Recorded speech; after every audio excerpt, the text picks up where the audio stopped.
Del Evangelio según San Juan. En aquel tiempo Pedro, volviéndose, vio que lo seguía el discípulo a quien Jesús tanto amaba, el mismo que en la cena se había apoyado en su pecho y le había preguntado: Señor, ¿quién es el que te va a entregar? Al verlo, Pedro dice a Jesús: Señor, ¿y este qué? Jesús le contesta: Si quiero que se quede hasta que yo venga, ¿a ti qué? Tú sígueme. Entonces empezó a correr entre los hermanos el rumor de que ese discípulo no moriría, pero no le dijo Jesús que no moriría, sino: Si quiero que se quede hasta que yo venga, ¿a ti qué? Este es el discípulo que da testimonio de esto y lo ha escrito, y nosotros sabemos que su testimonio es verdadero. Muchas otras cosas hizo Jesús. Si se escribieran una por una, pienso que los libros no cabrían ni en todo el mundo. Palabra del Señor.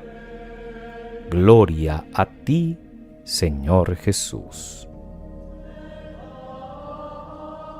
Es sábado, queridos hermanos. Hoy cerramos 2 libros.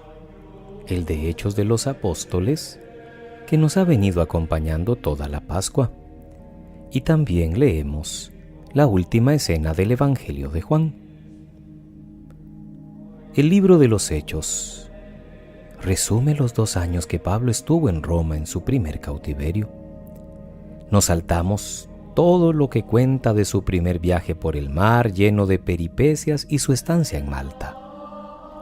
En Roma, alojado en una casa, en un posible arresto domiciliario vigilado, Pablo sigue evangelizando, sigue anunciando a Cristo, y ahora precisamente en el centro del imperio y del mundo conocido, Roma.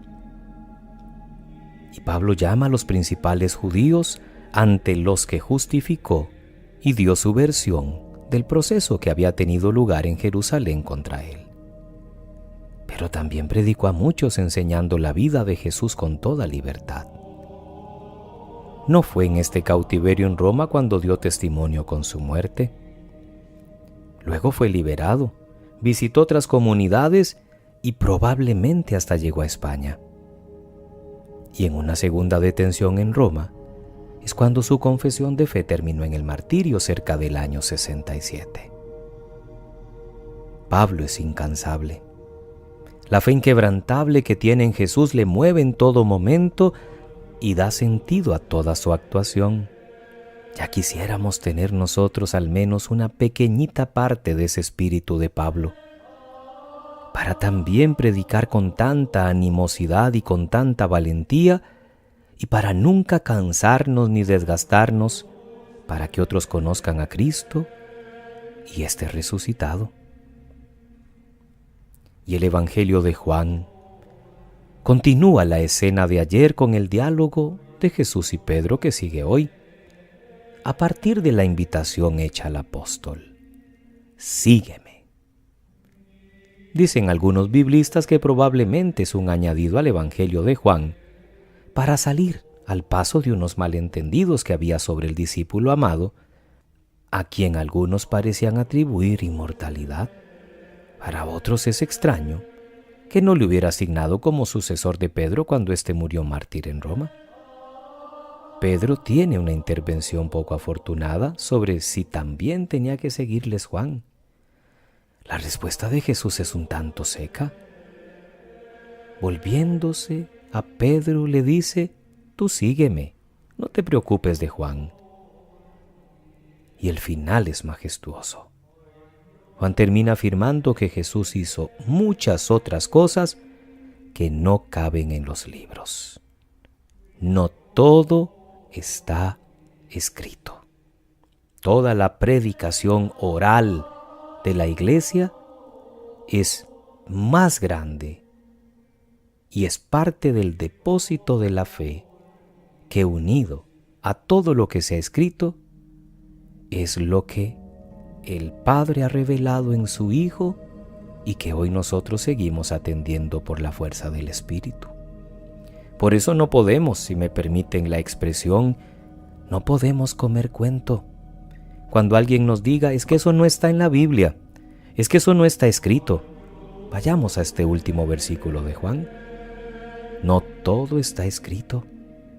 La predicación de la iglesia fue lo primero y hasta posterior se van a poner por escritos los libros que conocemos del Nuevo Testamento. Por eso la pregunta que alguna vez hemos escuchado, ¿qué es primero, la iglesia o la escritura? Y muchos dicen de una vez, la escritura. No, primero es la iglesia, porque la vivencia de la iglesia es la que va a poner por escrito la palabra revelada, los libros. Y no como lo entienden muchos fuera del seno de la iglesia. Si está, creo. Si no está, no creo. ¿Y dónde queda la vivencia? La experiencia de fe es lo que hace que aquello que se pone por escrito, la comunidad lo asuma porque lo ha vivido. No es que se escribe para que la comunidad lo empiece a vivir. Volviendo a la escena de Pedro preocupado por Juan, debemos entender que el proceso de maduración de los discípulos se fue dando poco a poco. Todos somos débiles y a veces tendemos a mezclar en nuestra actuación motivos espirituales y otros no. Pero Pedro maduró por obra del Espíritu y nos dio más tarde magníficos testimonios de su amor a Jesús. Él todavía no sabe que irá a Roma y que allí, después de un apostolado también lleno de valentía y de entrega como Pablo, confesará con su vida a Cristo. A ese que había negado anteriormente, luego lo va a defender con toda fuerza hasta dar la vida por él. También nosotros pidamos la fuerza de Pedro para levantarnos, para restablecernos, para responderle como ayer compartíamos, tú lo sabes todo, tú sabes que te amo. Y para con un espíritu maduro, no preocuparnos tanto de quién viene o no viene detrás, sino ir nosotros detrás de Cristo y que aquellos que por nuestro testimonio pobre y humilde quieran también acercarse al resucitado, lo puedan hacer porque han visto que sí es posible seguir al Hijo de Dios. Que pasen muy feliz sábado, queridos hermanos. Que Dios les bendiga.